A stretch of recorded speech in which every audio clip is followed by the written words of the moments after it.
For the EFD Group, Mr. Farage. Thank you. In your introduction, you said that the First World War was an industrial war, and indeed you've only got to drive 2 hours up the A4 from here and visit the battlefield at Verdun to see exactly what you were talking about.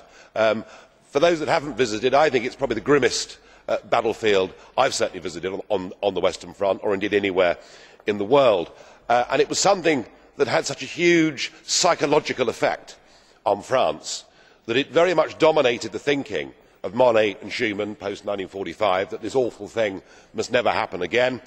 And those of us in politics will all remember the rather famous photograph of quite a large German Chancellor Kohl and a rather small French President Mitterrand holding hands, standing in front of that ossuary at Douaumont.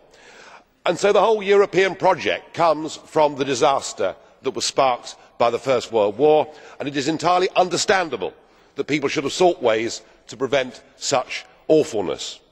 The difficulty is that they chose the wrong target. Monet and Schumann decided, and it is shared today by Mr Barroso and the Cohn-Bendits and others, they decided that it was the existence of nation state that led to war, and therefore we have to abolish nation state. Actually, what we should have focused on post 1945 is not the abolition of states, it is to make sure that the European states were democratic, because democratic nation states do not go to war with each other. So I have to say that I believe the whole European project is based on a falsehood, and it is potentially a dangerous falsehood, because if you try to impose a new flag, a new anthem, a new president, a new army, police force, foreign policy, whatever else, if you try to impose that without first seeking the consent of the people, you are in danger actually of creating the very nationalisms and resentment that you sought to snuff out in the first place. We have done this all before. We did it after the First World War in the Balkans. We said we cannot have all these little Balkan states going around fighting with each other. Let us bring them together. Let us give them one flag, one anthem, one president, and let us call it Yugoslavia.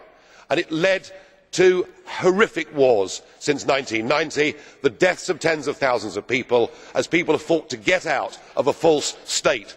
The European Union is making a very similar mistake because there is no consent for this project.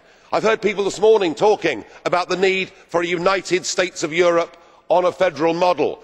You can only have that if people give consent for it, and nobody has. And when you put the constitution to the peoples of Europe, the first time you really come clean with the electors, they rejected it. I am not against Europe, but I am against this Europe.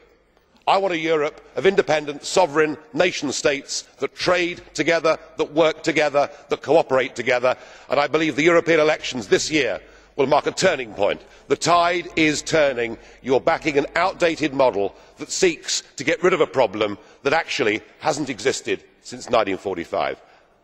Thank you.